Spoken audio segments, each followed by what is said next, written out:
हम पागल हैं, इतनी दूर से दौड़ के आते हैं। मेरा पेन रह गया था। ओ माय गॉड, मैं घर पे ढूंढ रहा था। बहुत महंगा है घर का। बहुत मुश्किल से लिया था। एटीएम से चोरी करना पड़ा मेरे को। हालांकि एटीएम कार्ड अपना ही था। चलिए, मजाक।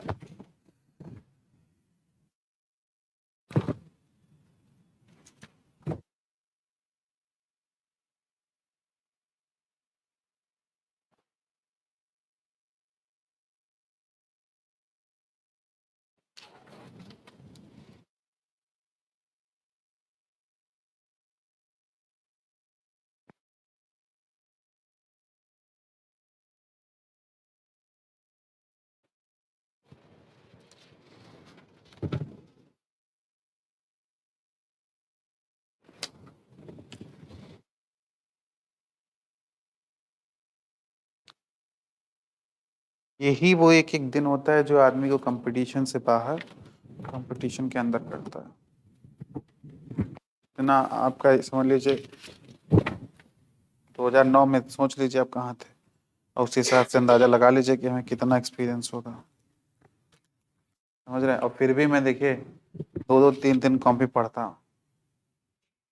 अभी भी पढ़ता हूँ, ये नहीं कि मतलब जो है बंद कर दिया हो। एक से कुछ ना कुछ, कहीं ना कहीं से कुछ ना कुछ बुक्स मंगाता रहता हूँ। कभी कोटा से, कभी किसी का, कभी किसी का, टीचर का। इवन किसी टीचर का कुछ भी अच्छा है, कुछ तो अच्छा होगा ही, ऐसा थोड़ी पढ़ा रहा हो। उसका बुला लिया, फिर उसको देखा अपने लेवल से कैसे कर सकते हैं। ये चीज़ है, बड़ा दिक्कत है। चलिए आइए, लिखिएगा ओजोन।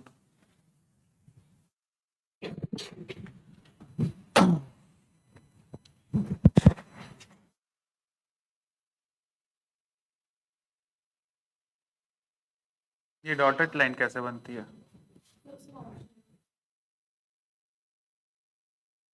अच्छा यहाँ। अच्छा, ठीक है। अच्छा, ओके। इतने सारे शेप हैं। ये स्टार क्या? अच्छा, ये भी है। अरे बाप रे, चांद आ गया हो। चलिए चलिए, ईद मनाएंगे आज फिर। हाँ, ईद। हाँ, कैंसिल कैसे होगा? हाँ,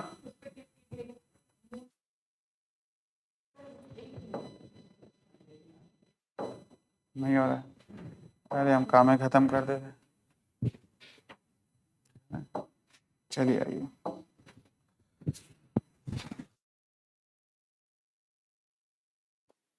ओजोन की बात करेंगे।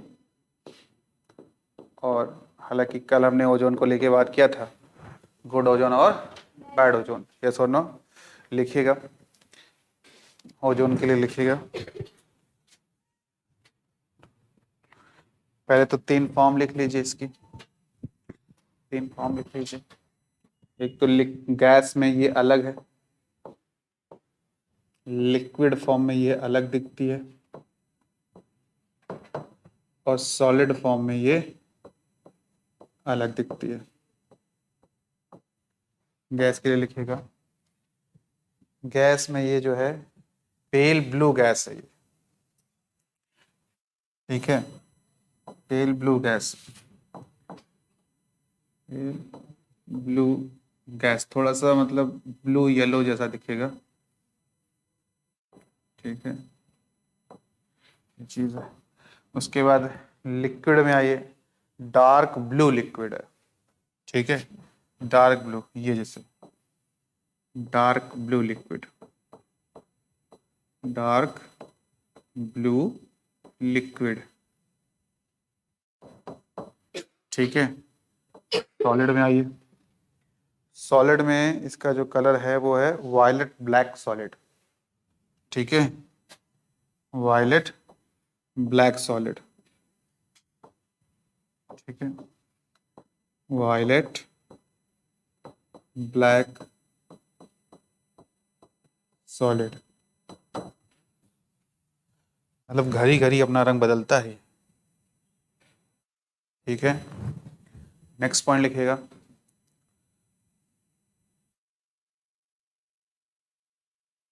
ठीक है,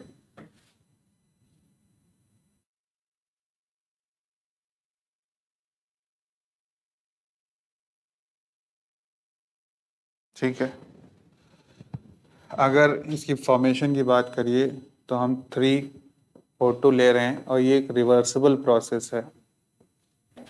ठीक है, और ये 2 मॉलिक्यूल ऑफ O3 देगा। ठीक है, और ये बेटा जहाँ रिएक्शन होती है उसकी कंडीशंस लिखी है। ये एटमॉस्फेयर में होती है, वहाँ पर इलेक्ट्रिकल साइलेंट इलेक्ट्रिकल डिस्चार्ज होता है। क्या होता है? Silent electrical discharge. Silent electrical discharge, वो बिजली के फॉर्म में।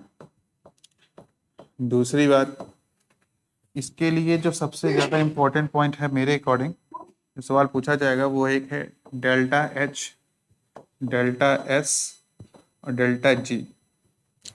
एंथैल्पी चेंज, ठीक है, गिव्स एनर्जी चेंज, और ये एंट्रोपी को बताता है, स्पॉन्टेनिटी को। ठीक है, एंट्रोपी। ठीक है, जिसमें से एंट्रोपी है जिसको रैंडमनेस कहते हैं, ये नेगेटिव वैल्यू है। ठीक है, और ये पॉजिटिव वैल्यू है, और ये जो है पॉजिटिव वैल्यू है। मेरी बात समझ गए?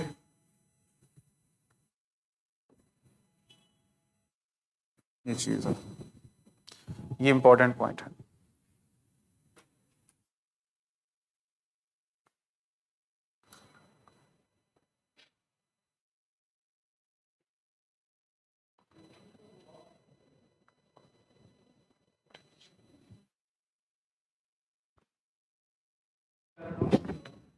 अभी बता देंगे बेटा, थोड़ा सा पढ़ा दें, बड़ी बात नहीं है, छोटी है। ठीक है,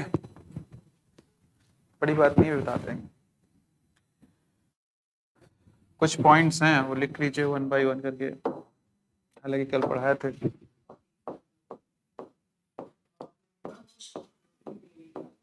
present above 20 kilometer to protect us, to protect us। ठीक है, बेसिकली हम बात कर रहे हैं स्ट्रेटोस्फेयर की, समझ रहे हैं ना? स्ट्रेटोस्फेयर हम बोले थे गुड ओजोन। ठीक है, नेक्स्ट आइए। It's a good oxidizing agent and causes permanent bleach. It is good oxidizing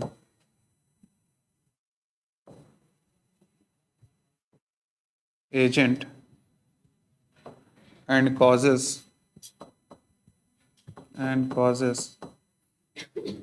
permanent bleach, permanent bleach। एक बार ब्लीच हो गया, कलर चला गया, फिर नहीं आएगा।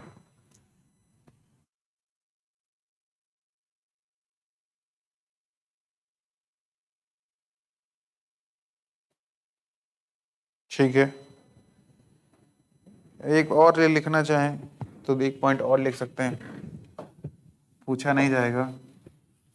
अगर ओजोन का कंसंट्रेशन, इधर देखिए, ओजोन का जो कंसंट्रेशन है, अगर वो कंसंट्रेशन 100 ppm पार्ट पर मिलियन पहुंच जाता है तो ये हेडेक कॉज करता है। क्या कॉज करता है? हेडेक।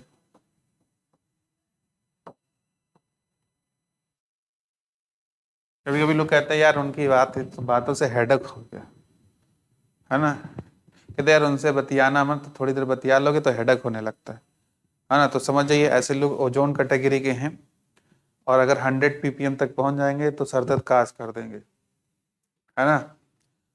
ठीक है, अब मेरे बारे में ऐसा मत कहिएगा कि सर ओजोन लेवल है। हाँ हाँ, हम ही पढ़ाएं फिर हम ही को कहिए। समझ गए मेरी बात? ये चीज़ है। लास्ट पॉइंट जो है ये लिख लीजिए, ये सल्फाइड को, सल्फाइड S-2, इसकी अगर रिएक्शन हम ओजोन से कराते हैं तो इसको ये सीधे सीधे ऑक्सीडाइज कर देता है सल्फेट में। आयोडाइड को अगर हम इसको ऑक्सीडाइज कराएं तो ओजोन ऑक्साइड को आयोडीन मॉलिक्यूल में चेंज कर देता है। ठीक है, जिसमें से सबसे इम्पोर्टेंट पॉइंट कुछ हैं जो पूछे जाएंगे, मैं आपको बता दूं। एक तो ये वाला है, बस सबसे पहला सवाल यही पूछेंगे, ये पूछा ही जाता है, ये इतना इम्पोर्टेंट नहीं है।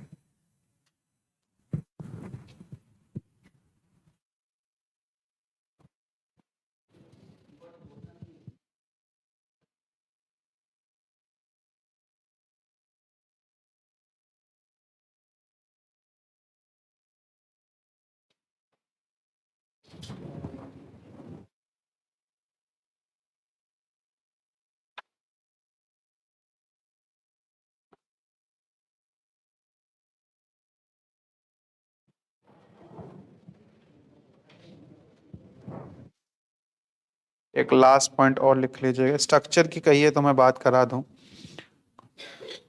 ठीक है,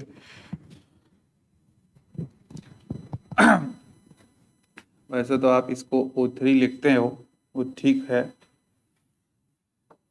लेकिन एक्चुअल में जो इसका स्ट्रक्चर है वो इसका है O, ये double bond O, coordinate bond O। ठीक है, ये चीज़ ऑक्टेट पूरा है। और अगर आप ध्यान दीजिए तो ये सिंगल सिंगल बॉन्ड बनाया, इसके 2 लोन पेयर होंगे इसके पास, समझ गए मेरी बात? इसके पास भी 2 लोन पेयर होंगे, हाँ या ना? 2 2 4 2 6 और 2 8, एक लोन पेयर होगा, कोऑर्डिनेट बॉन्ड बनाया, समझ गए ना? और इसके पास 3 होंगे, अरे हाँ या ना? सही बात है, आपका ऑक्टेट पूरा है। अब होता बेसिकली बेटा ये है कि ये रेजोनेंस शो करेगा, क्या करेगा?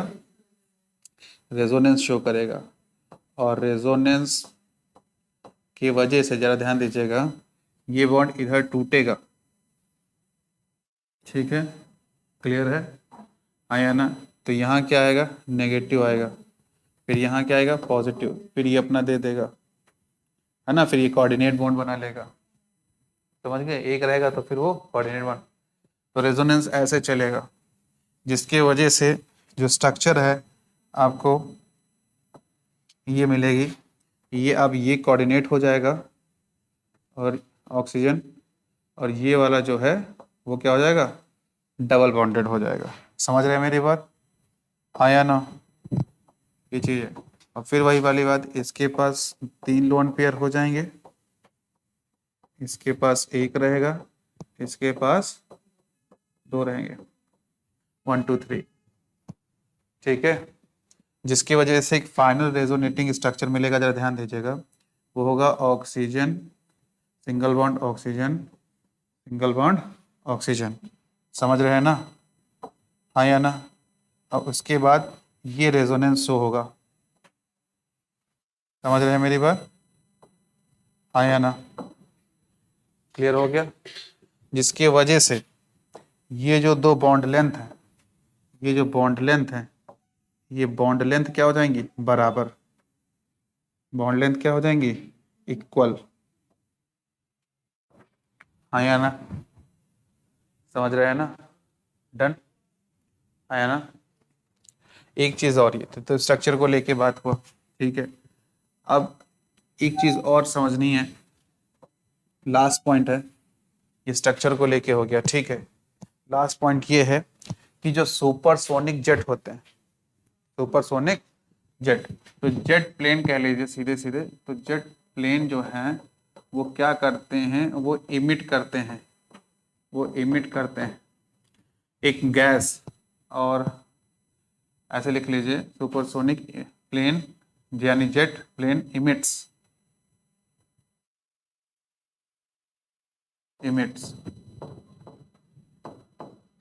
Emits nitric oxide. क्या करता है? नाइट्रिक ऑक्साइड गैस इमिट करता है। समझ रहे हैं मेरी बात? और ये नाइट्रिक ऑक्साइड, मेरी बात ध्यान दीजिएगा, करता क्या है, ये ओजोन लेयर को क्या करता है, डिप्लीट करता है।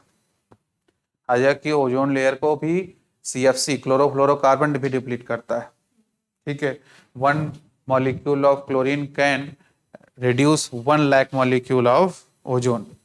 ठीक है, वो वहां पड़ेंगी पोल्यूशन में। तो ये नाइट्रिक ऑक्साइड जो है, ये करता क्या है, कुछ नहीं करता है, ओजोन से रिएक्ट करेगा और ये बना लेगा नाइट्रोजन डाइऑक्साइड। ठीक है, और इसको चेंज कर देगा O2 में। तो लगातार क्या करेगा, जो स्ट्रेटोस्फेयर लेयर है, हाँ या ना, वहां पर क्या होगा, ओजोन लेयर धीरे धीरे क्या होती जाएगी, थिन होती है। समझ गए ना, ये चीज है, इसको लिख लीजिए, ये भी इंपॉर्टेंट पॉइंट बस। Nitric oxide emitting from exhaust of supersonic jets plane causes depletion of ozone layer। अभी मैं ऐसे नहीं लिखा रहा, पूरा समझ गए ना? ठीक है, supersonic jet emits nitric oxide, super sonic jet emits nitric oxide. तो एक पॉइंट ये इतना इंपॉर्टेंट है।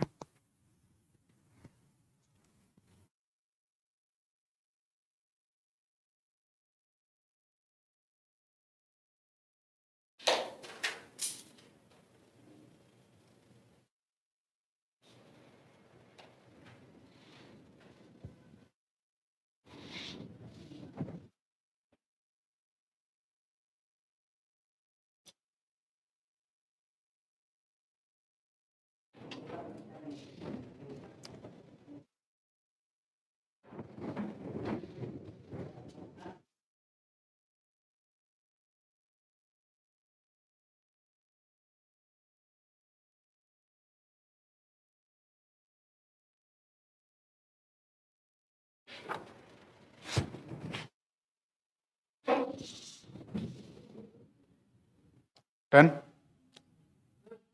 या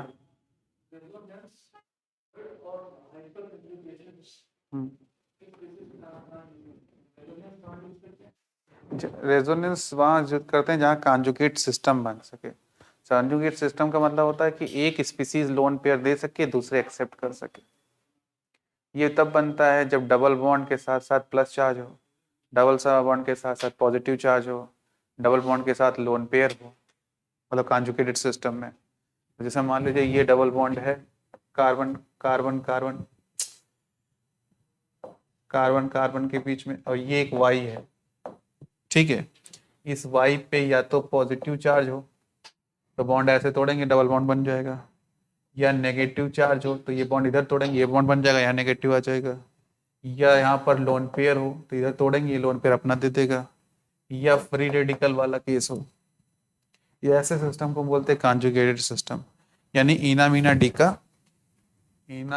का, इसमें एक के बीच में डबल बॉन्ड ज्यादा गहरी दोस्ती है, एक के साथ कम दोस्ती है। ठीक है, जब 3 दोस्त होती है तो उसमें ऐसा होता है, मैं बताऊं लड़कियों के केस में, एट अ टाइम, मेरे को मालूम सब, ये 3 दोस्त हैं, वो भी गर्ल्स हैं, ये आपस में जुड़ी रहती हैं। एट अ टाइम अगर इन दोनों के बीच में ज़्यादा दोस्ती है तो इसके बीच में इनकी कम होगी, फिर ये सोचेगी कि ऐसे इधर टूटे, इनसे हमारी ज़्यादा हो, इससे कम हो। ये चलता रहता है स्कूल लाइफ में, ये रेजोनेंस ही है। समझ रहे हैं ना, हाँ या ना? ठीक है, हालांकि ये यहाँ लखनऊ वगैरह में नहीं होता है, देहात वगैरह में होता है, कभी भी लखनऊ में भी हो जाता होगा, किसी ने ध्यान दिया हो तो। ठीक है, उससे मत बोलना, हमसे ज़्यादा बोलना, मेरे साथ हो चुका है।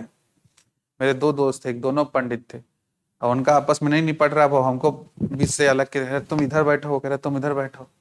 अब फिर हम उसमें एक के साथ बैठ गए, दूसरा नाराज हो गया, फिर साल भर नाराज रहा। समझ रहे हैं ना ये चीज़? तो ये कॉन्जुगेटेड सिस्टम चाहिए भाई साहब, समझ गए ना? तो यहाँ पर देखिए double bond, single bond, lone pair, समझ गए? ये चीज़ ये पढ़ाया हूँ, थोड़ा बहुत पढ़ाया हूँ, रेजोनेंस नहीं, मैं रेजोनेंस नहीं पढ़ाया ना यहाँ पे, तभी तो नहीं, आप लोगों को नहीं पढ़ाया, तभी तो आप हमसे पूछ रहे थे। चलिए, फिर आइए सल्फर हेडिंग डालेगा, सल्फर SULPHUR।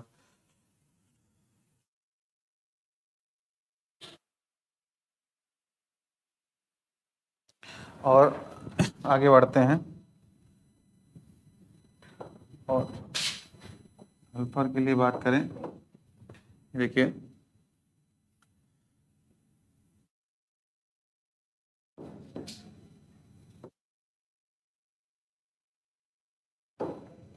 ठीक है ना, ये चीज़ है। और सल्फर के लिए अगर हम बात कर लें, ध्यान दीजिएगा, ठीक है, ये चीज़ आइए,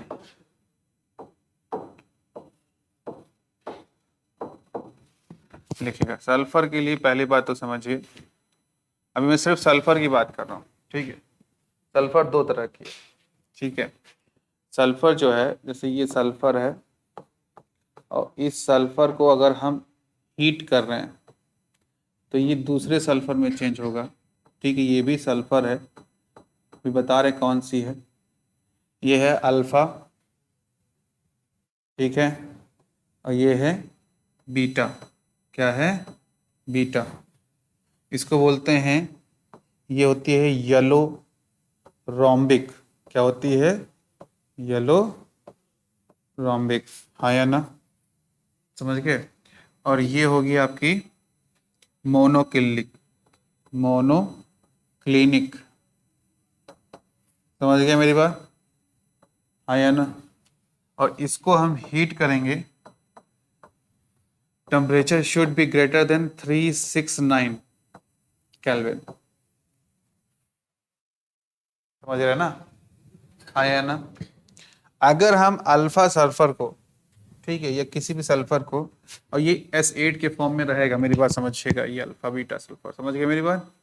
अगर इसको हम और हीट कर दें, और हम हीट करें लगभग 1000 केल्विन पे, तो हमको मिलेगा S2, और ये वेपर में होगा, मैं बता चुका हूँ, वेपर फॉर्म में। अब समझ में आया ना कि वेपर फॉर्म कैसे एग्जिस्ट किया? इतनी टेम्परेचर पे क्या कुछ सॉलिड या गैस रहेगा उसमें? सॉलिड लिक्विड में नहीं रहेगा, 1000 केल्विन वेपर फॉर्म में आ जाएगा। आया ना? और ये वेपर फॉर्म जो है, ये होती है, सबसे इंपॉर्टेंट बात जो है यहाँ की ये है कि ये पैरामैग्नेटिक होगा। क्या होगा? पैरामैग्नेटिक होगा, लाइक O2। समझ गए? आया ना? इसको करिए, सल्फर जो है वो अल्फा सल्फर बीटा सल्फर में चेंज होगा। आया ना?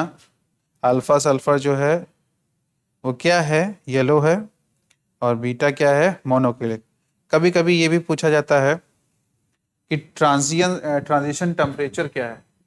तो ट्रांजिशन टेम्परेचर का मतलब वो टेम्परेचर जहां पर क्या हो, बोलिए, क्या हो? जहां से वो एक फॉर्म से दूसरे फॉर्म में चेंज होता है।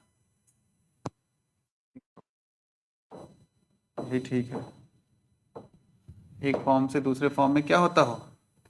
चेंज होता हो। हाँ या ना? केल्विन। तो ये जो आपका जो है टेम्परेचर है, ये वाला, ये ट्रांजिएंट टेम्परेचर है। क्या है? ट्रांजिशन टेम्परेचर है। ट्रांजिशन, ट्रांजिशन का मतलब जो एक फॉर्म से दूसरे फॉर्म में लेके जाए, ट्रांजिशन टेम्परेचर। समझ गए ना?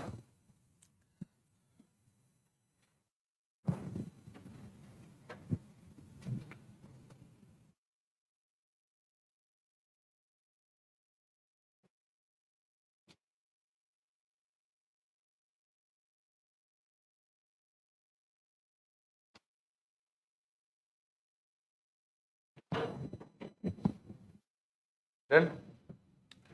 फिर आइए, सल्फर के लिए अगर हम बात करें, तो सल्फर जो है, आप समझ रहे हो कि ये दो फॉर्म में एग्जिस्ट करती है। एक है, बोलिए, S8। आया ना? एक है S8 और एक है S6।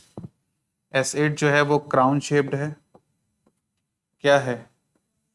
क्राउन शेप्ड है, ठीक है। और दूसरा जो है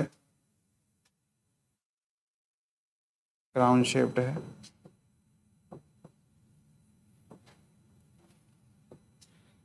ठीक है, क्राउन शेप्ड। दूसरा ये कैसी है?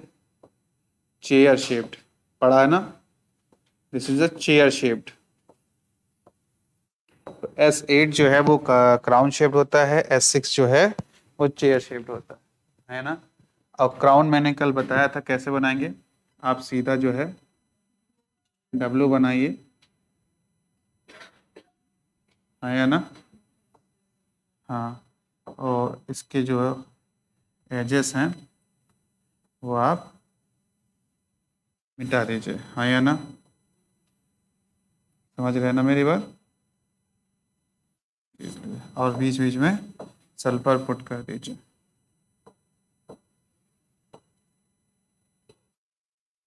बस कोई दिक्कत नहीं, आप ले लीजिए। यहाँ सल्फर रख दीजिए, यहाँ सल्फर रख दीजिए, यहाँ सल्फर रख दीजिए, यहाँ सल्फर रख दीजिए, यहाँ सल्फर रख दीजिए, यहाँ सल्फर रख दीजिए। और हर सल्फर पे दो दो लोन पेयर होंगे। ई सल्फर कंटेन 2 लोन पेयर, है ना? कितने अच्छे हुए ना? अभी 2 सल्फर बाकी हैं, एक यहाँ रखेंगे, आया ना? और एक यहाँ रखेंगे। क्लियर हुआ? आया ना?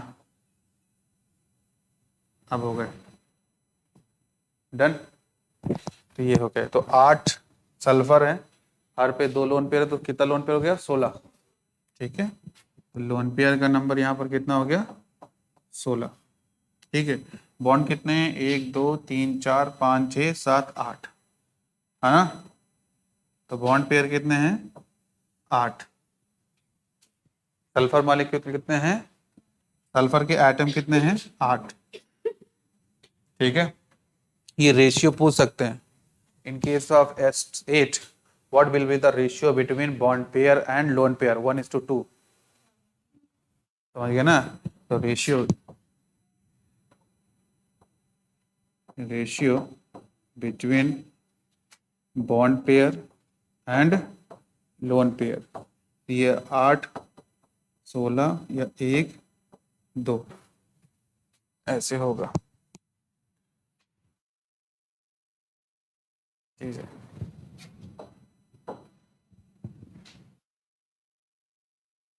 ठीक है।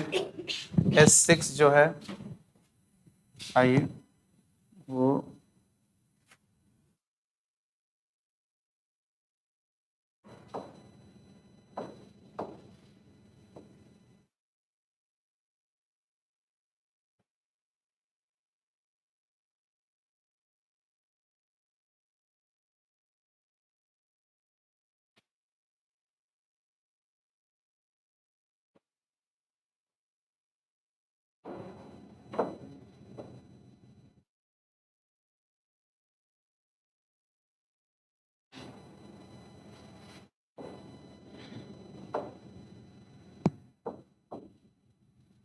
यहाँ पे सल्फर, यहाँ पे सल्फर, यहाँ पे, यहाँ पे, यहाँ पे और यहाँ पर, जस्ट लाइक चेयर। समझ गए? और इसमें भी वही चीज़ लगेगा, देखिएगा इधर, एक सल्फर पे दो दो लोन पेयर। समझ गए ना?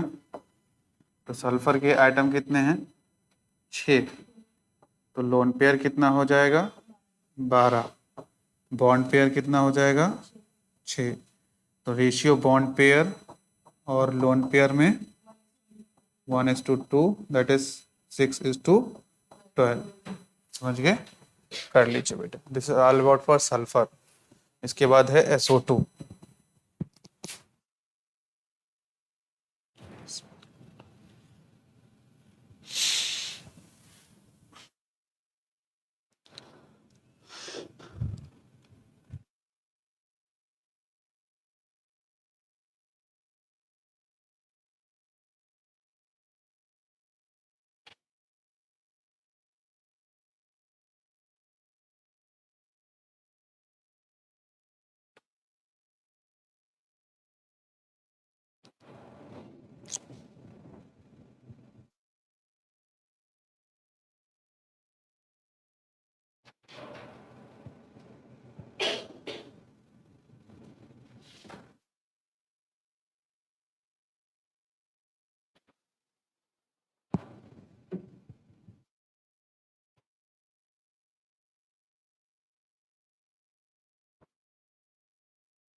डन, लिखिए।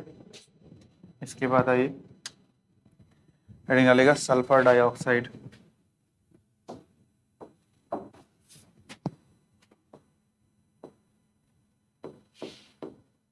सल्फर डाइऑक्साइड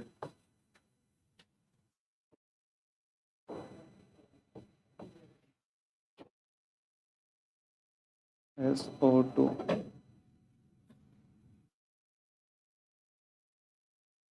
सल्फर डाइऑक्साइड, समझ रहे हैं ना। सबसे पहला तो स्ट्रक्चर की बात कर लें।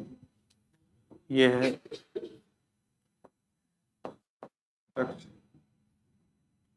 स्ट्रक्चर की अगर हम बात कर रहे हैं, ठीक है, तो ये हो गया sulphur, double bond oxygen, coordinate bond oxygen.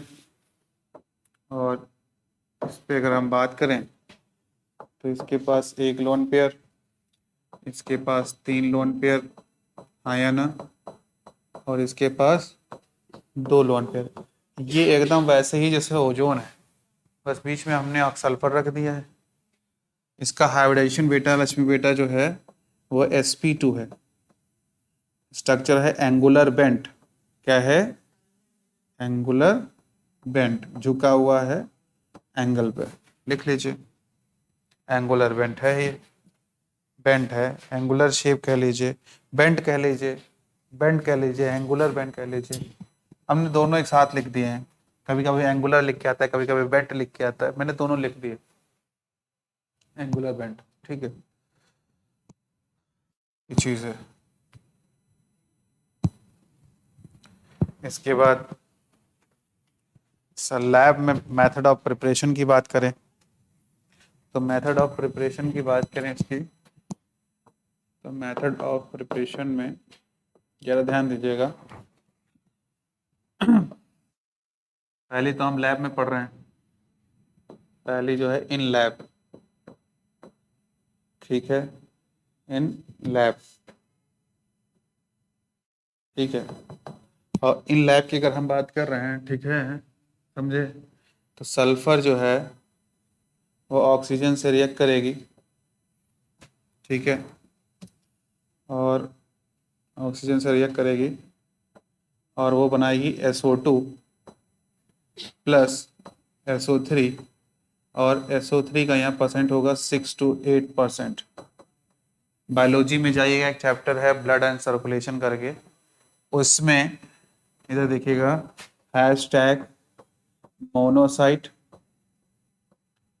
Monocyte and neutrophils,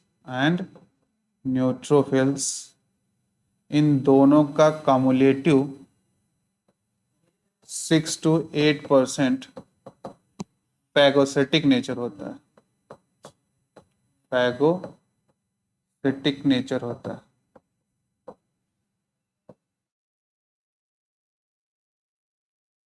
ठीक है, जाइएगा, एनसीईआरटी डाटा है, पैगोसिटिक नेचर होता है। ठीक है, मतलब ये दोनों मिलके पूरी जो कार्पेसल्स होती हैं WBC की, आया ना, समझ रहे हैं ना, आया ना, उनका 6 to 8% जो है ये पैगोसिटिक होती है। तो जब ब्लड में माइक्रो ऑर्गेनिज्म इंटर कर जाते हैं, वहां पे इनको मोनोसाइट और न्यूट्रोफिल्स खत्म करती हैं। और इसको शॉर्ट में मैं लिखता हूं मैग्नीज। तो मैग्नीज चाहिए वाटर स्प्लिटिंग के लिए, मैग्नीज का 6 से 8% चाहिए फैगोसाइटिक नेचर ब्लड में। कितना? 6 से 8%। हालांकि ये रिएक्शन सल्फर डाइऑक्साइड होगी, फिर एक बार और ऑक्सीजन से रिएक्शन कराएंगे तब SO3 मिलता है। ठीक है, अब जैसे मान लीजिए दूसरा लैब में है, जैसे ये सल्फाइट है, सल्फेट है, एक मिनट, सल्फाइट है, बहुत सही, सही जा रहा हूँ। ये जो सल्फाइट है, इसकी रिएक्शन अगर हम H2SO4 से करा दें, ठीक है, तो ये SO2 में चेंज हो जाती है।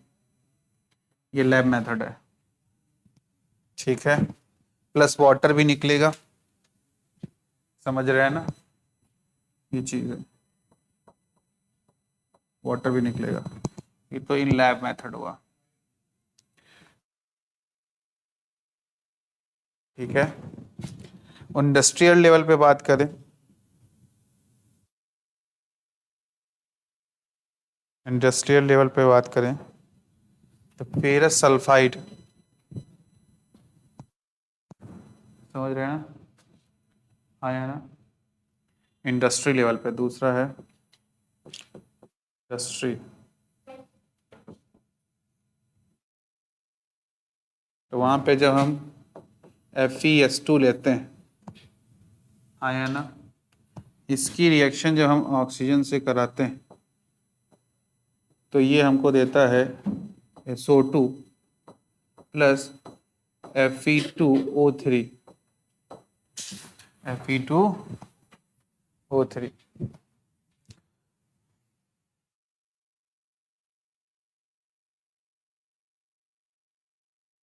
दूसरी बात ये है कि अगर हम इस SO2 को वाटर में डिज़ोल्व कर दें तो ये सल्फरस एसिड देगा, H2SO3, पढ़ा है आपने। नीचे सल्फरस एसिड, सल्फ्यूरिक एसिड चाहने के लिए एक बार SO2 को एक बार फिर से ऑक्सीजन से रिएक्ट कराना पड़ेगा, ठीक है, हाँ या ना। मेरी बात समझिएगा, ये मैं मिटा दे रहा हूँ। अगर सल्फर का ऑक्सीजन से रिएक्शन कराया तो ये आपको देगा SO2, और इस SO2 का रिएक्शन अगर आपने वाटर से करा दिया तो ये आपको दे देगा H2SO3, सल्फरस एसिड। लेकिन अगर इसका हमने एक बार और ऑक्सीजन से रिएक्शन कराया तो ये बनाएगा SO3, इसके 2 मॉलिक्यूल अगर ले लीजिए, फिर इस SO3 का वाटर के साथ अगर रिएक्शन कराएंगे, समझे, तो ये देगा H2SO4। समझे मेरी बात। कहानी ये है कि इसका जब ऑक्सीजन में जलाएंगे तो तुरंत पानी डाल देंगे, सल्फरस एसिड बनेगा। इसको ऑक्सीजन में जलाएंगे, थोड़ा और जलाएंगे, फिर पानी डालेंगे, तब सल्फ्यूरिक एसिड बनेगा।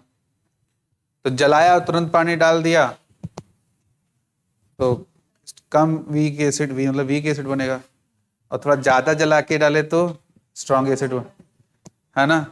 तो आप देख लीजिएगा कब कम जलाना है, कब ज़्यादा जलाना है, ठीक है, ये चीज़ है। आइए खैर जलाने की बात नहीं करेंगे, है ना। फिर एक और है, अगर हम SO2 की रिएक्शन, ये इंपॉर्टेंट पॉइंट है, अगर हम SO2 की रिएक्शन, इधर देखिए, SO2 की रिएक्शन क्लोरीन गैस से करा दें तो ये बनाएगा SO2Cl2, और इसका स्ट्रक्चर कुछ इस प्रकार होता है, ये है सल्फर, ये है double bond O, this is double bond O, this is Cl and this is also Cl, और इसको बोलते हैं, इसका बहुत सुंदर नाम है सल्फ्यूरिल। क्या है? Sulphuryl chloride, chloride, sulphuryl chloride है इसका नाम। चलिए लिख लीजिए।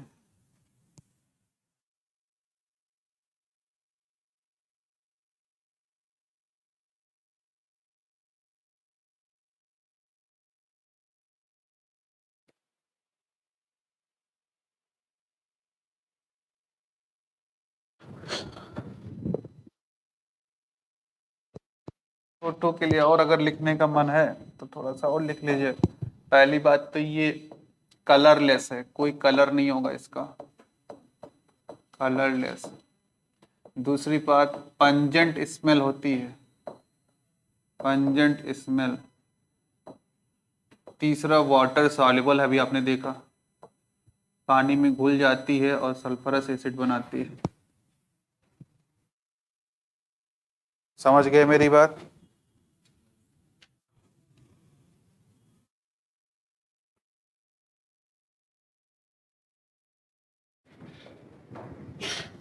एक रिएक्शन और पूछी जा सकती है, हो सकता है कोई एग्जामिनर सनक जाए।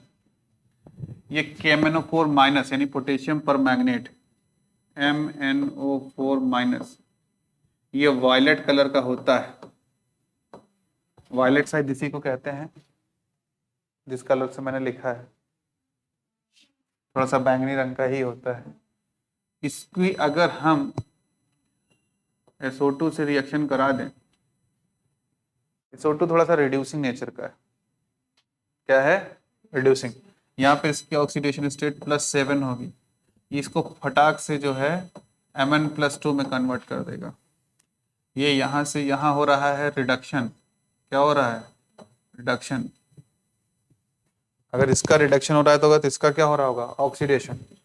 इसका क्या हो रहा होगा? ऑक्सीडेशन। और जिसका ऑक्सीडेशन हो रहा है वो क्या कहलाएगा? Reducing agent. बहुत बढ़िया।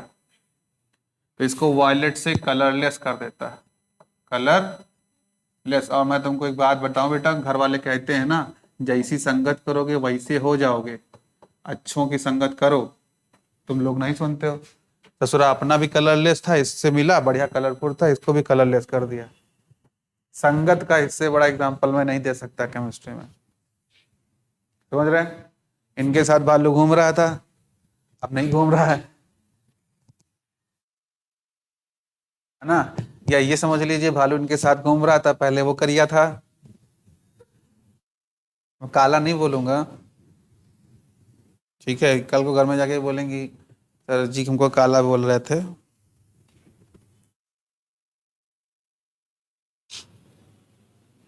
तो डिसअपियर हो जाएगा। कलरलेस जो है, मतलब कहने का मतलब इसका जो कलर होगा वो क्या हो जाएगा? डिसअपियर हो जाएगा। हाँ, कहीं तुम तो एकदम गुल्लरी फूल ही हुई हो देहात में। गुल्लर का फूल, गुल्लर जानते हैं? फाइकस प्लांट, समझ रहे हैं ना? उसका पूरा जो अंदर का जितना भी फ्लावर रहता है वो इम्पैक्ट अंदर रहता है, खुला नहीं रहता गुलाब की तरह। इसीलिए लोग कहते हैं जो लोग गुल्लर का फूल देख लेंगे वो अरब पत्ती हो जाएंगे, वो दिखता ही नहीं है, इसीलिए तो कहते हैं। समझे? जो लोग गांव से हैं उनको ये डेफिनेशन मालूम होगा, ठीक है? तो कहीं तुम तो गुल्लरी के फूल हो गए हो, ईद का चांद हो गए हो, दिखाई ही नहीं पड़त हो। तो ईद का चांद तुम लोगों को पता होगा। हाँ, मैं जानता था, जैसे ही चांद चंदा मामा बात आती तुरंत न्यूरॉन एक्टिव हो जाते हैं। ठीक है, तो समझ गए ना कि ये क्या है?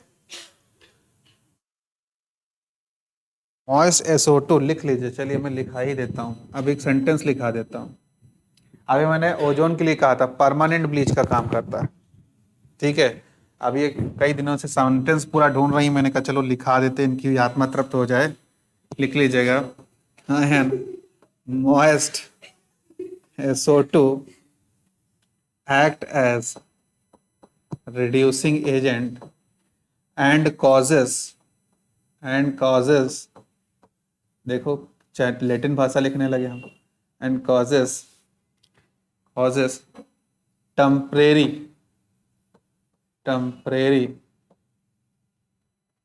bleach।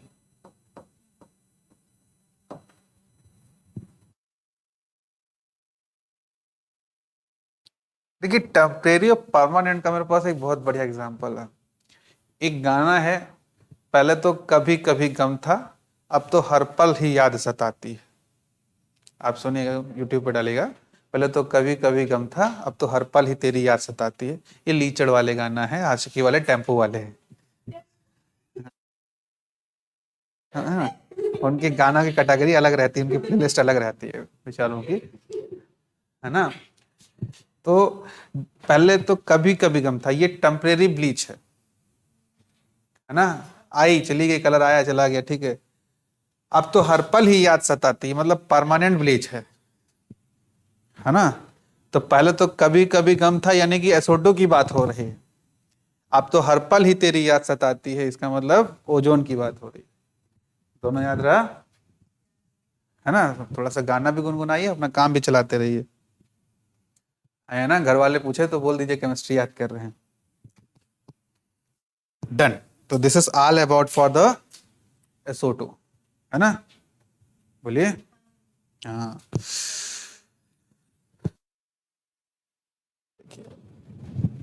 अरे महारानी तुम ना गिरो, ऐसे ही हम गिरे हुए हैं।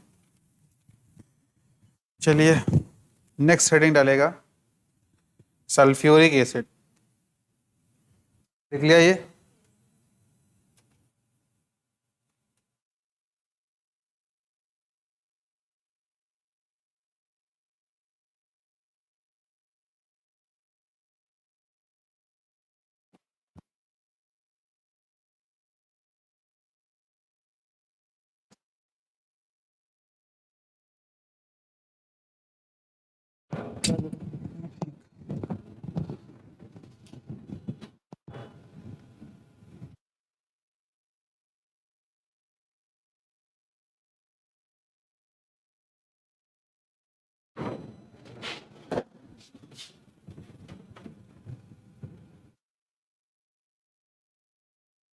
टच हो गया?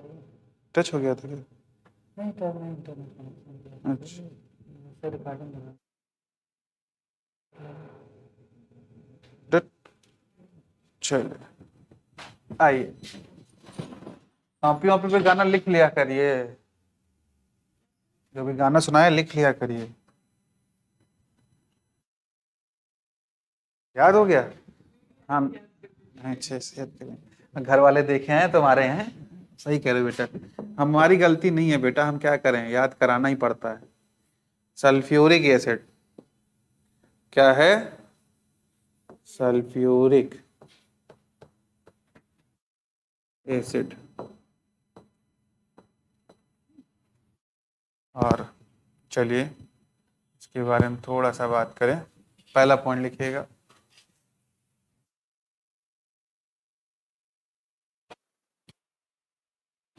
लिखिएगा most important chemical for industry. Most important chemical for industry, industry में बहुत यूज होता है। Most important chemical of industry, most important, most important chemical for industry, industry. ठीक है, हाँ यार। दूसरा, प्रिपेयर्ड बाई, प्रिपेयर्ड, मैन्युफैक्चरिंग लिखिए, manufacture by contact process, contact process.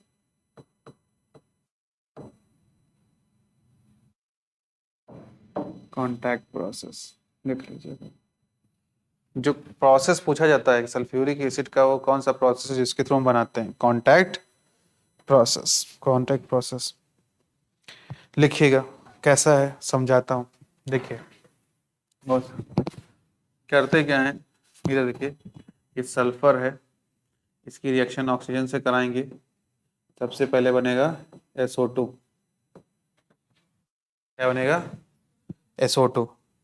और SO2 बनेगा और फिर इसकी रिएक्शन किससे कराएंगे? ऑक्सीजन से, है ना?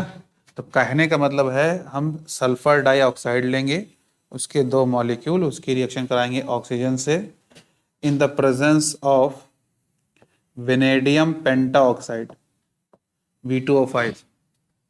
और वेनेडियम पेंटाऑक्साइड भालू जी ये कैटलिस्ट है, समझ रहे हैं? ये क्या है? कैटलिस्ट है। और कैटलिस्ट वो केमिकल होता है जो रिएक्शन की स्पीड को स्लो कर देता है, हाँ फास्ट कर देता है। चलिए ठीक है, मान लेते हैं, आप कह रहे हैं तो ठीक है। अब ये बनाएगा SO3, ठीक है। फिर इस SO3 की रिएक्शन जो है बेटा, बहुत बढ़िया, ये SO3 को हम एसिड में डाल देंगे। क्या डाल देंगे? एसिड में डाल देंगे, वाटर में नहीं डालेंगे। हर बार वाटर थोड़ी मिलाएंगे, बड़ा जल्दी है वाटर डालने की। एसिड से भी और जलाएं, एक बार जलाया नहीं मन भरा, फिर वेनेडियम पेंटाऑक्साइड के प्रेजेंस में जलाया, फिर मन नहीं भरा, फिर एसिड के प्रेजेंस में जलाएंगे, 3 बार जलाएंगे और तब बनेगा ये H2S2O7 पायरोसल्फ्यूरिक एसिड। कल थी तुम? कल यहाँ थी क्लास में? पढ़ाया था H2SO7। ये पायरोसल्फ्यूरिक एसिड है, पारो नहीं है, पायरोसल्फ्यूरिक एसिड, सल्फ्यूरिक एसिड। और पायरोसल्फ्यूरिक एसिड की अगर हम बात करें, समझ रहे हैं ना, तो फिर अब इसको अब इतना जलाने के बाद, इतने पाप करने के बाद क्या करेंगे? गंगा नहाएंगे, है ना। ये तो ज्यादा धर्म ग्रंथ नहीं पढ़ना चाहिए, बताइए, मेथड ऑफ टीचिंग बदल गया हमारा। और ये मिलेगा H2SO4 के 2 मॉलिक्यूल, समझे। जलाएंगे, थोड़ा और जलाएंगे, फिर और जलाएंगे, फिर पानी में गंगा में नहलाएंगे। कांटेक्ट प्रोसेस क्या है? पहले ऑक्सीजन में जलाएंगे, फिर एक बार और ऑक्सीजन में जलाएंगे, लेकिन तो क्या है, वेनेडियम पेंटाऑक्साइड के प्रेजेंस में जलाएंगे, फिर सल्फ्यूरिक एसिड के प्रेजेंस में जलाएंगे, है ना। और 3 बार जलाने के बाद याद आया कि हम बहुत पाप कर चुके हैं, चलो गंगा नहा देते हैं। गंगा नहाएंगे, है ना, और दूसरा जीवन पाएंगे, समझ गए।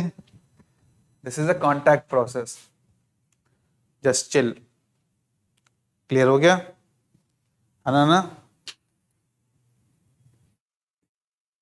डिजायर्ड कंसंट्रेशन ऑफ वाटर तब तक मिलाएंगे, मतलब डाइल्यूशन तब तक करेंगे जब तक हमें डिजायर्ड कंसंट्रेशन चाहिए।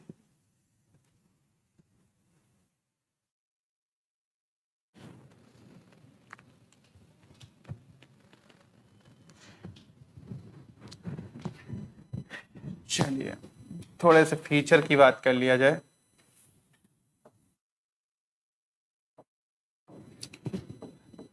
हैशटैग फीचर,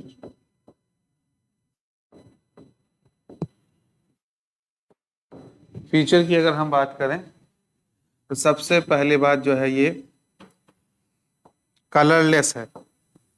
अब जिससे बना वही कलरलेस था, SO2 कलरलेस था, है ना, है ना। और जिसकी पहले से ही जिंदगी बेरंगी हो, तुमको क्या रंगीन जिंदगी के सपने दिखाएगा, है ना। बच के रहना चाहिए सब लोगों से, ठीक है। ये है कलरलेस, कलरलेस, है ना, comma oily liquid, oily liquid, ठीक है। दूसरी इंपॉर्टेंट बात,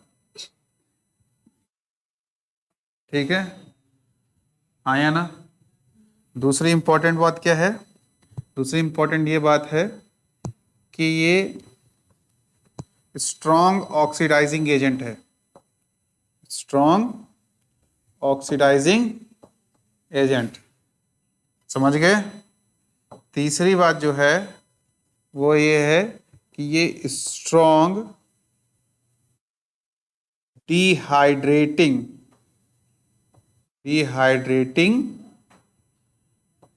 एजेंट है, समझ गए मेरी बात।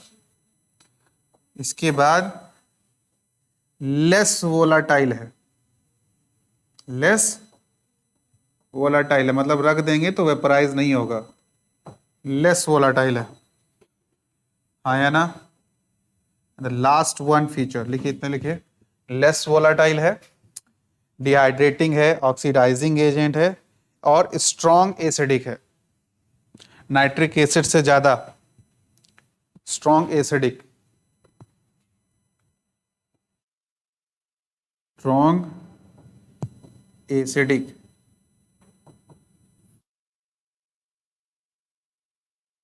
समझ गए भैया, ये चीज है, लिखिए, इतनी चीजें हैं इसके बारे में।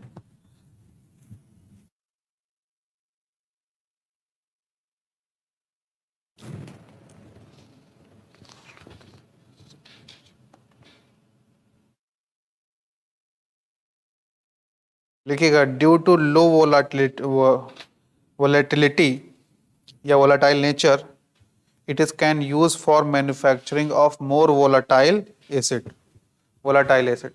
अभी इसमें क्या है ना कि हमसे कई लोग बोलते हैं सेंटेंस लिखा दिया करिए, तो हमने कहा चलो ठीक है, तुम्हारी बात को लेके हम लिखा देते हैं, ठीक है।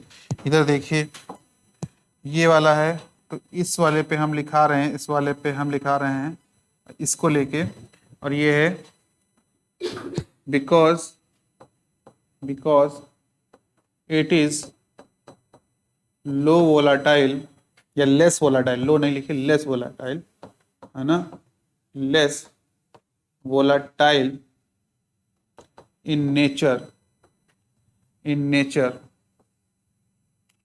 तो इसलिए, so it is used in manufacturing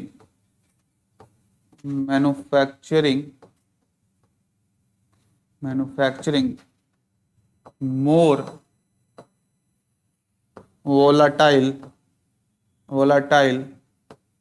acid. मैं आपको बताऊं, ये बात सब लोग जानते हैं, कभी कभी देखा होगा तो कुछ दोस्त इतने चंट होते हैं कि अपना चुपचाप बैठ के पढ़ लेंगे, लेकिन जिससे दोस्ती करेंगे उसका ऐसा नेचर बना देंगे कि वो बेचारा घूमने लगता है, घूमने फिरने लग जाता है, अपना खुद बैठ के पढ़ लेंगे, है ना। वोलेटाइल का मतलब मन भागे।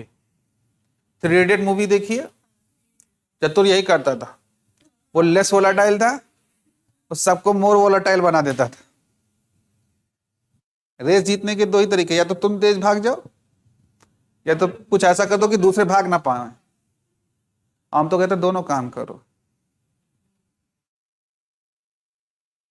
है ना, समझ रहे ना। तो वो उसने वही किया था, वो लेस वोलाटाइल था, तो दूसरे चाहते थे कि वो दूसरे ना पढ़ पाए, इसलिए जो है उनको ऐसा बना देता था। मस्त है, सपनों ख्यालों में।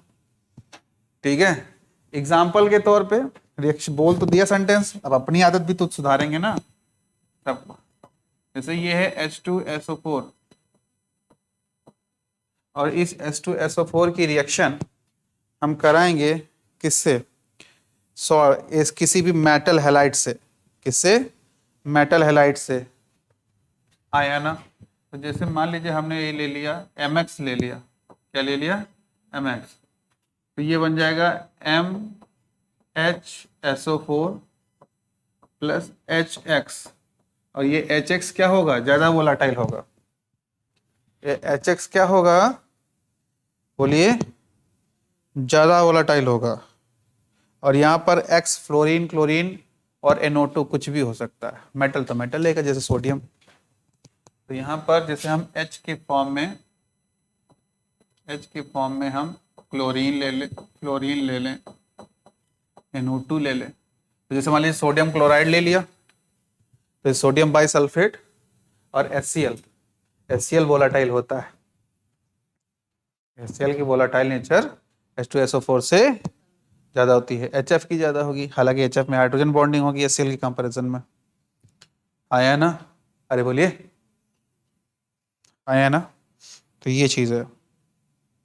डिहाइड्रेटिंग है, क्या लिखाया है, हाँ डिहाइड्रेटिंग है। तो इसके क्या लिखा है, स्ट्रॉन्ग डिहाइड्रेटिंग एजेंट, यस और नो। इसके लिए बात करें तो स्ट्रॉन्ग डिहाइड्रेटिंग जो है, उस बिहाफ पे हम चले तो C12H22O11, इसकी रिएक्शन अगर हम करा रहे हैं किससे, H2SO4 से, किससे करा रहे हैं, H2SO4 से, तो ये सारा का सारा कार्बन निकल जाएगा और बचा हुआ वाटर मिलेगा 11। समझ रहे हैं ना, ये चीज है। ये बेसिकली ब्लैक होगा, एकदम ब्लैक, जैसे क्रिस गेल है, क्रिस गेल वो खिलाड़ी ना वेस्ट इंडीज का, करिया, है ना। इसको बोलते हैं charring of sugar, charring of sugar. ये पूरी प्रोसेस, ये आपने 10th ICSE बोर्ड में पढ़ा होगा, याद ही नहीं होगा। ICSE से कोई है, पढ़ा है हाई स्कूल में, याद है, हाँ। तो इसको बोलते हैं charring of sugar, charring of sugar, right ना, कर लीजिए, चारिंग ऑफ शुगर।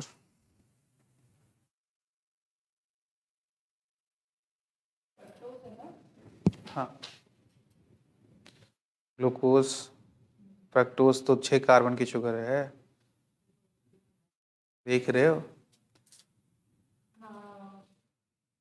फ्रक्टोज तो 6 कार्बन की शुगर है ना। Glucose 1,6 phosphate, fructose 1,6 phosphate isomerase है ना।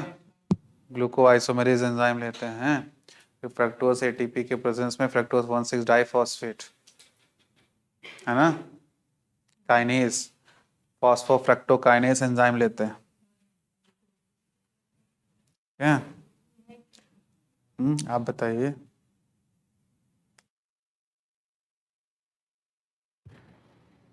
ये एक तरह से हम लोग इसको स्टार्च बोल देते हैं, समझ रहे हैं ना, है ना। ठीक है, हाँ या ना। हालांकि स्टार्च और भी बड़ा होता है, ये डाइसेकेराइड में आएगा।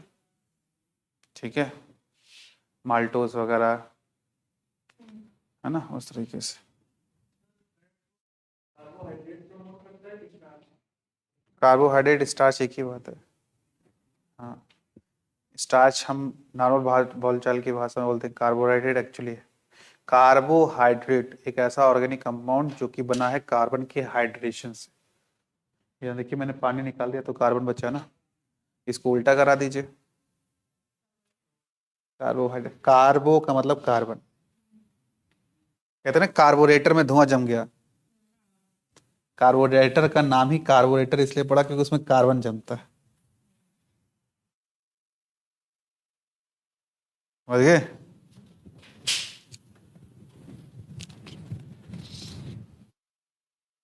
डन, ये चीज है। फिर लिखिएगा, अब जैसे कुछ रिएक्शन है, जैसे कॉपर की रिएक्शन कराओगे तो कॉपर सल्फेट बनेगा प्लस SO2 प्लस वाटर। तो एक रिएक्शन लिख लीजिए बस, ये कॉपर है, इसकी H2SO4 से रिएक्शन करेंगे तो ये बनाएगा copper sulphate plus SO2 plus water, sulphate बनेगा। एक चीज और रहेगा, ये डिसोसिएशन कांस्टेंट, इतना कर लिया, मिटा दूं। चलो एक चीज और देखिए, ये देखिए, इधर देखिए बॉस, ये है H2SO4, इसको जब हम तोड़ेंगे पहली बार तो ये कहलाएगा dissociation constant for acid Ka1, यानी पहली बार हो रहा है तो हम 1 यूज कर रहे हैं, है ना। और K का मतलब है dissociation constant for acid, A for dissociation constant, A for acid, है ना। तो ये पहली बार बनाएगा H प्लस, वो प्लस HSO4 माइनस, और ये माइनस होगा कहाँ, ऑक्सीजन पे। ठीक है, दूसरी बार करा रहे हैं बाई सल्फाइड सल्फेट, इसको फिर तोड़ रहे हैं और इस बार लिखेंगे Ka2, ये हो जाएगा H plus plus SO4 minus minus. ठीक है, ये दोनों के पीछे बस मुझे एक बात लिखनी है कि ये रिएक्शन बड़ी तेजी से होगी, इसका डिसोसिएशन कांस्टेंट काफी ज्यादा होगा इसके कंपैरिजन में। ठीक है, आया ना। और ये चीज अगर नहीं तुम्हें समझ में आती है तो मैं बड़े सीधे शब्दों में समझाता हूँ। ठीक है, आया ना, कि मान लीजिए कोई H2SO4 क्या है, कोई एक व्यक्ति है ना, अब कहीं जो है लिबिर लिबिर करने लगे तो पहली बार टूट गया, है ना, तो अगली बार आदमी बड़ा संभल के चलता है, फिर टूटने नहीं देता जल्दी। यानी पहली वाली प्रोसेस थोड़ा जल्दी होती है ना, है ना। समझ रहे हैं ना, गांव में कहावत है कि दूध का जला जो है फिर छाछ भी फूक फूक के पीता है ना, कि एक बार दूध से जल गए ना फिर लगता है छाछ भी कहीं ना जला दे, जबकि छाछ कभी भी नहीं जला सकती, ठंडी होती है, तो सतर्कता आ जाती है ना। एक बार टूट गए तो टूटने में पता चला कितना दर्द होता है, तो दूसरी बार टूटने में समय लगेगा। ठीक है, तो Ka1 is very very greater than Ka2, simple है, याद रहेगा, है ना। देखा होगा कभी कभी बचपन में बच्चे क्या करते हैं, उनको बोलो लैंप मत छुएंगे, जब एक बार छू लेते हैं जल जाते फिर नहीं छूते।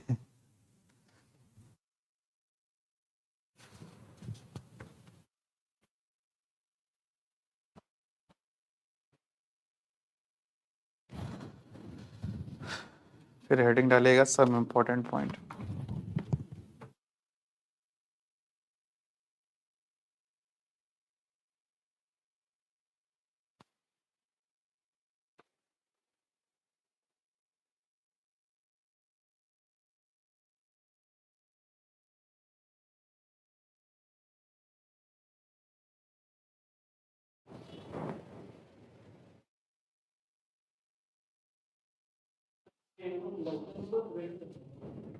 A1 ज्यादा होगा, वो जल्दी टूटेगा ना, तो ज्यादा ग्रेटर तो लिखा ना K2 से, ये Ka2 है, ये Ka2 है भैया, दिस 2 TWO 2,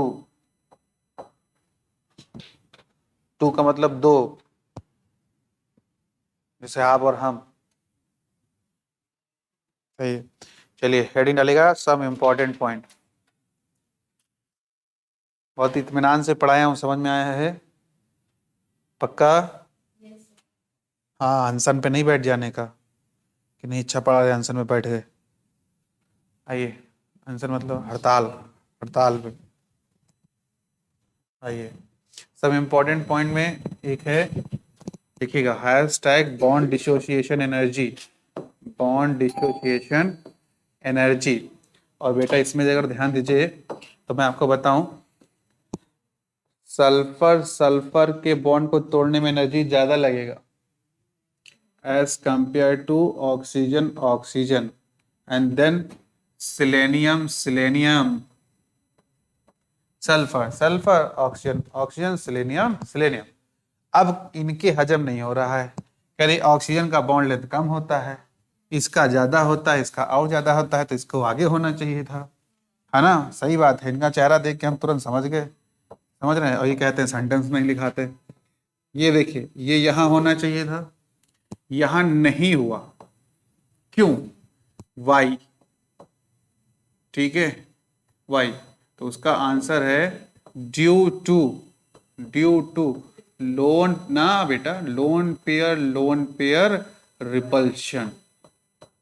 और ये लोन पेयर रिपल्शन जो है वो बॉन्ड को वीक कर देता है, ठीक है, causes weakening of, result into weakening of bond, repulsion result into weakness of bond। समझाता हूं, आया ना? इधर देखिए, पूरा समझाएंगे। ये है सल्फर, ये है सल्फर, आया ना? एक सल्फर पे कितने लोन पेयर होंगे? 2, आया ना? ये देखिए, ये लोन पेयर, ये लोन पेयर, ये लोन पेयर, ये लोन पेयर, ये इनको रिपल्शन देंगे, ये इधर आएंगे, ये इनको रिपल्शन देंगे, ये इधर आएंगे, फिर ये आपस में रिपल्शन कॉज करेंगे। लेकिन चूंकि बॉन्ड लेंथ ज्यादा है तो रिपल्शन कम होगा। जैसे ये दोनों बॉन्ड पेयर हैं, बॉन्ड लेंथ ज्यादा है, देखो कम रिपल्शन होगा, है ना? और ये थोड़ा और पास आ जाए, समझ रहे हैं ना? है ना? तो ऑक्सीजन में यही होगा भाई साहब। अरे लीजिए, आप हंस रहे हैं। ऑक्सीजन में देखिए, ये देखिए, बॉन्ड लेंथ मैंने छोटी कर दी जानबूझ के। अरे होती है जानबूझ के, क्या किया, डी ऑर्बिटल है नहीं और कितनी बड़ी बनाएंगे, लेके आवे तो बनावे हम। और 2 2 लोन पेयर होंगे, है ना? और यहाँ पर रिपल्शन ज्यादा होगा, है ना? रिपल्शन ज्यादा होगा, तो बॉन्ड क्या हो जाएगा? वीक हो जाएगा, तो इसको एनर्जी तोड़ने में कम लगेगी। कहानी समझ में आई बेटिया? है ना? तो ऐसे हमेशा डांस नहीं करने का, समटाइम ऐसे ऐसे भी करने का, है ना? कई बार लोग ऐसे करते हैं, है ना? बहुत पास पास लाएंगे तो दोनों एक दूसरे को डसेंगे, ठीक है? आइए लिखिए, समझ में आया? अरे बोलो। हाँ।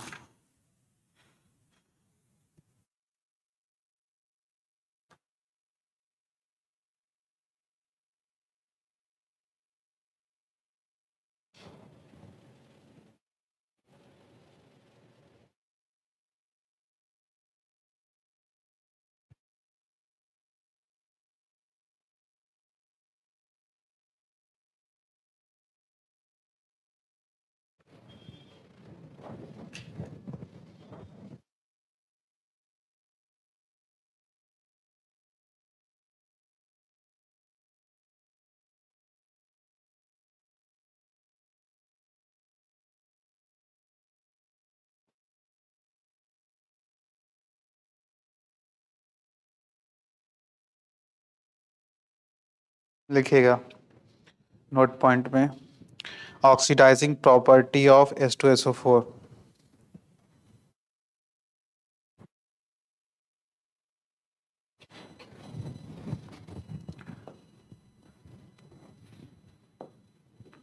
ऑक्सीडाइजिंग डाइजिंग नेचर ऑफ H2SO4 लिखिएगा, सेंटेंस के फॉर्म में लिखिएगा। Concentrated H2SO4, concentrated H2SO4, concentrated H2SO4, concentrated H2SO4 can oxidize, can work as oxidizing agent,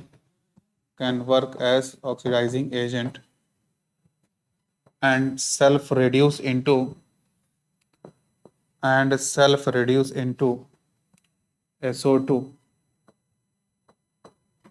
SO2, समझ रहे हैं ना? ये रिएक्शन होगी। निसेंट ऑक्सीजन इसको बोलते हैं। निसेंट का मतलब नवजात, नवजात का मतलब होता है जो तुरंत पैदा हुआ, एकदम जस्ट। कहां से आ गया? अभी भी पैदा हुआ। ठीक है, नवजात। क्लियर हो गया? Nascent oxygen. तो concentrated H2SO4 can act as oxidising agent and itself reduce into SO2। Reaction ये लिखेंगे। और इसकी कहानी क्या है? ये जैसे बोरॉन है, कार्बन है, इनको जो है ऑक्सीडाइज कर देगा। जितने भी असॉल्ट हैं उनको एक में ले जाएगा, जितने भी मेटल हैं उनकी एक में ले जाएगा। हाँ या ना? समझ रहे ना? दिखाता हूँ। जैसे मान लीजिए इसकी रिएक्शन, इसका अगर हम इसका हम रिएक्शन बोरॉन से कराते हैं तो ये बनाएगा H3BO3। समझ रहे ना? H3 बोरॉन है ना, बोरॉन थर्ड ग्रुप है ना, अरे बोलिए। तो मैक्सिमम +3 ऑक्सीडेशन है। ऑर्थोबोरिक एसिड कार्बन से कराएंगे तो इसको CO2 में कन्वर्ट कर देगा +4। अब कोई बच्चा मुझसे कहेगा हाँ CO2 क्यों लिखे हो, H2CO3 लिखो, H2CO3 लिखो। गलत बात ना किया करो, ऑर्थोकार्बोनिक एसिड। लेकिन हम कई बार समझा चुके हैं कि ये H2O CO2 में ब्रेक कर जाएगा, है ना? समझ रही ना लक्ष्मी जी? हाँ। फिर नाइट्रोजन से रिएक्शन करा दें तो ये बनाएगा HNO3। ठीक है। फिर इसकी रिएक्शन अगर हम फास्फोरस से करा दें तो ये बनाएगा H3PO4। 2 नहीं 4, 2 नहीं बोला। ठीक है। और साथ में ये चीज ऑक्सीडाइज कर डाला H3PO3।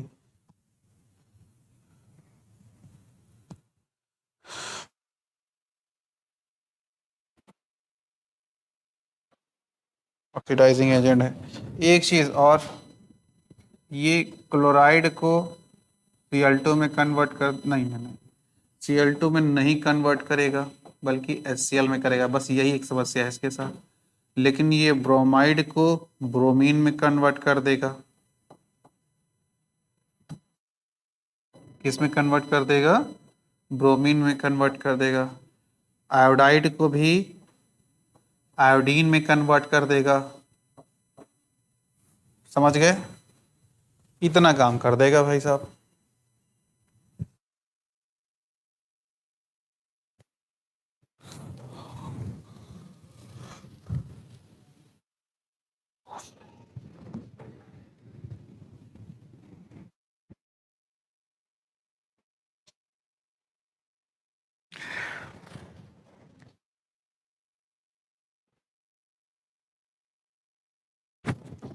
अभी मैंने कार्बन वाले चैप्टर में कार्बन मोनोऑक्साइड पढ़ाया था। अभी मैंने क्या बोला? ये डिहाइड्रेटिंग है। क्या है?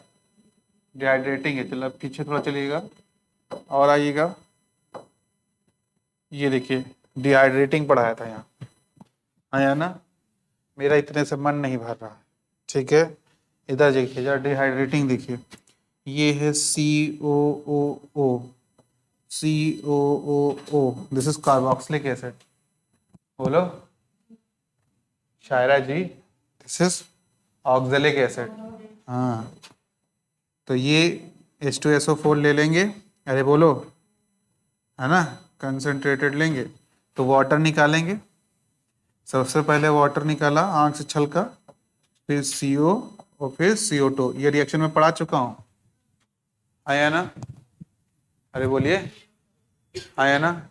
अब एक नेक्स्ट सवाल मेरा है, CH3 CH2OH, इसकी रिएक्शन कंसंट्रेटेड H2SO4 से करा रहे, बताओ क्या बनेगा।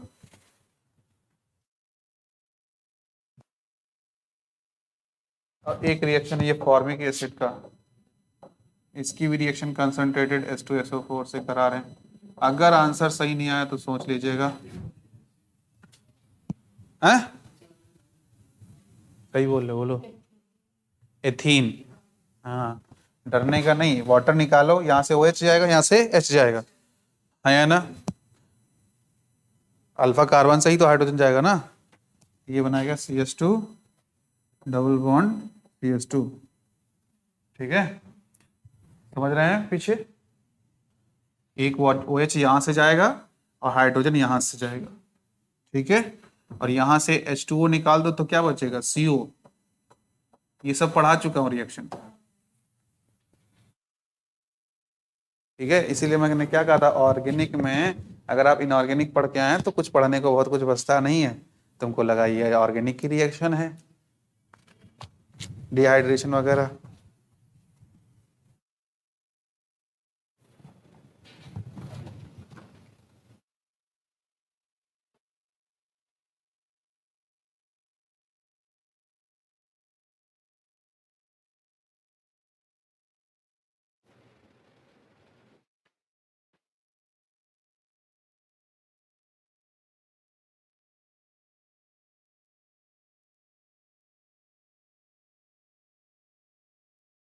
पॉइंट और लिखिएगा, लिख लिया।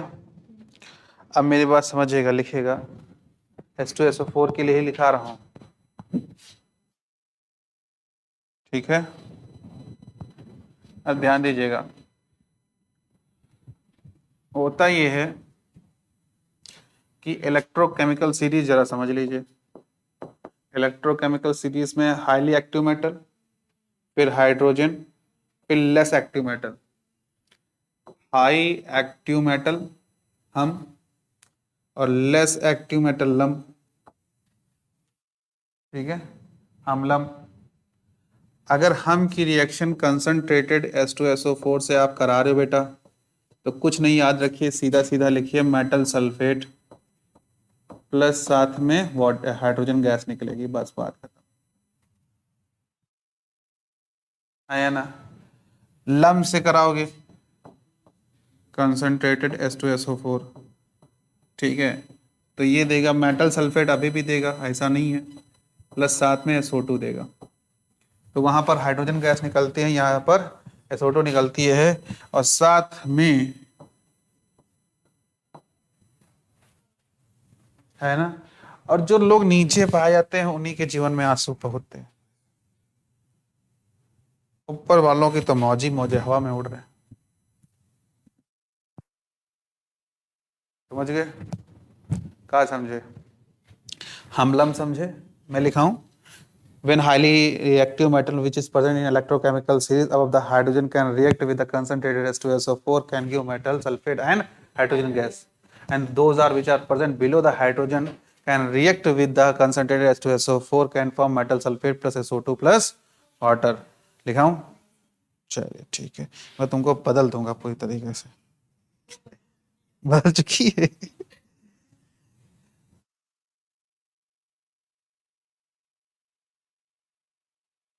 बस एक चीज गड़बड़ हो गई हीरोपंती करने में मेरे से, कंसंट्रेटेड नहीं डाइल्यूट लेंगे, ठीक है, इसमें गड़बड़ी, डाइल्यूट लेंगे। और सही बात है, बड़े लोग दिल लगाएंगे तो हवा हवा है, छोटे लोग लगाएंगे तो रोना रोना है। अरे समझ में आया ना, मैं बहुत शॉर्ट में बहुत सारी रिएक्शन पढ़ा गया। अब जिंक की रिएक्शन अगर हाइड्रोजन सल्फाइड सल्फेट से कराओगे तो zinc sulphate plus hydrogen gas. Copper जो है वो शायद हाइड्रोजन के ऊपर आता है ना, याद नहीं है मुझे। कॉपर नीचे आता है, ऊपर आता है, देखिएगा। कॉपर सिर्फ रिएक्शन नहीं करता, बस इतना याद रखिएगा। देखिए इधर देखिए, कॉपर, प्लेटिनम और गोल्ड ये नहीं रिएक्शन देते, नो रिएक्शन। हाँ भैया, बात नहीं करिए, नो रिएक्शन। प्लेटिनम, गोल्ड और कॉपर। अच्छा, गोल्ड और वैसे भी जो व्हाइट गोल्ड है और येलो गोल्ड है वैसे भी इतनी जल्दी रिएक्शन नहीं करता। मेरी बात समझ रहे हैं? हाँ या ना?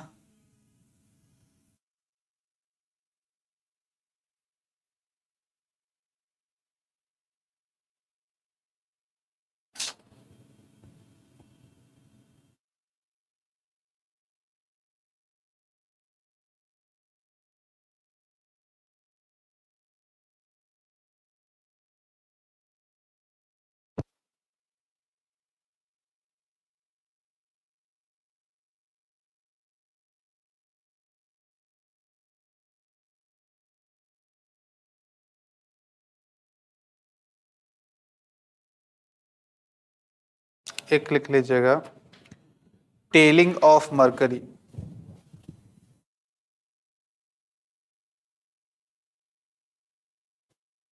टेलिंग, पोस्ट ट्रांसक्रिप्शनल इवेंट में भी टेलिंग आएगा। हाँ, कैपिंग अलग है, स्प्लाइसिंग अलग है, टेलिंग अलग है। हाँ होता है, बहुत बढ़िया, बहुत बढ़िया। Telling, telling of mercury.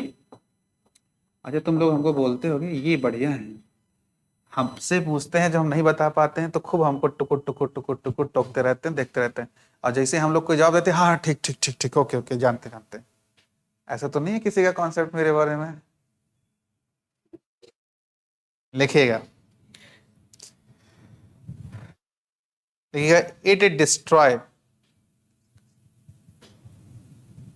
It का मतलब है ओजोन, ब्रैकेट में लिख लीजिएगा। It destroy, it destroy, bracket का मतलब है ओजोन, O3।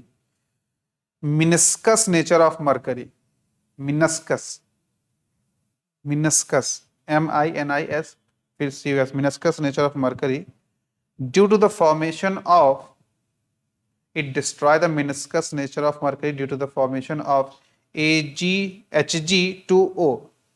Hg2O, इसको बोलते हैं मर्क्यूरस ऑक्साइड। HgO होता तो मर्क्यूरिक होता, तो Hg2O है तो mercurous oxide. And the process is called tailing of mercury, and the process is called tailing of mercury. Nature of mercury के बाद due to the formation of,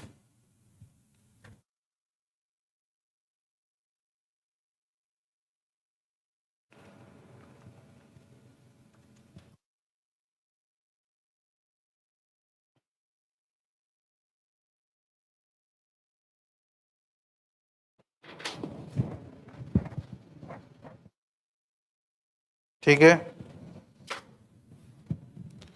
done. अरे बोलिए।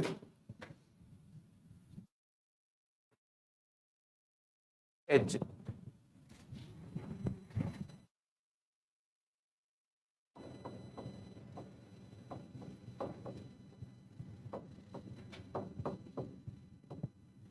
This is known as tailing of mercury, mercurous oxide.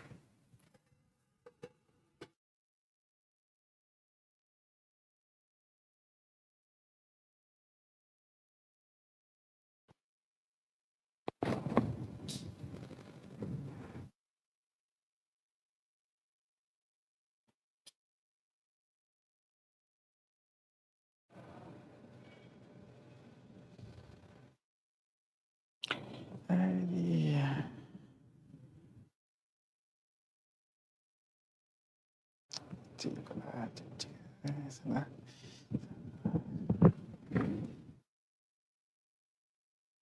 है, done. ये चीज है। चलिए, this is all about for the 16th group. ठीक है, tomorrow we will start the halogen family and finished on Monday. ठीक है, एंड आफ्टर दैट अभी नोबल गैसेस बाकी, then P block is finished out, है ना? ये सुनो ना, फिर से तो नहीं पढ़ना पी ब्लॉक, मैं पूछ जाऊंगा उधर से। हाँ हाँ, चलिए,